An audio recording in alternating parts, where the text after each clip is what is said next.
In today's market update, we explore the latest economic developments and market trends, beginning with the latest on the US government. A shutdown is averted for now. That is what passes for good news about US politics these days, so you can see why people aren't terribly impressed.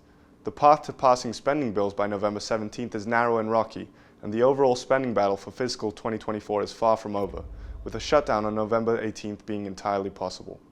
Dysfunctional politics in the US are raising market-based interest rates even as the Federal Reserve is on hold. We are in the midst of a new bear steepening, as long-term interest rates are now rising faster than they are on the short end. Perversely, this situation has put pressure on stocks as yields on risk-free assets become more attractive. It may also explain why appetite for Bitcoin has deteriorated and why the ETH ETF launches have been lackluster. Why own a relatively riskier asset yielding 4% at best when you can get a risk-free one at 4.8%? The good news is that the next round of inflation data, no longer subject to delay, is hugely encouraging. The August core PCE deflator rose only 0.1%, pushing the year-over-year rate down to 3.9% from 4.3%. CPI is released next week, and it looks like it could be lower than expected. Consensus is for 3.7%, down from 3.8%, with core falling to 4.1% from 4.3%.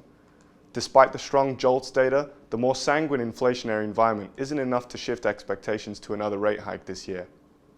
Moving on to crypto, and more specifically ETH futures ETF launches, we've seen $13 million of inflows in the first 2 days. In contrast, BITO, one of the largest BTC futures ETFs, secured $200 million within the first 15 minutes and $1 billion within the first week of their launch. Though, it's important to consider that current market conditions differ significantly from those seen during the bull market in 2021. Ethereum's validator queue is now down to roughly 3 days, and the exit queue is 0. There is virtually no one exiting, a highlight of overall staking demand. Finally, a word on the XRP case. A federal judge denied the SEC's motion to appeal, a reflection of increasing pushback by Washington towards the SEC. Rumor has it, the SEC is not going to appeal in the Grayscale case, which seeks conversion from a trust to a spot Bitcoin ETF, and that they're engaging more constructively with ETP and ETF providers.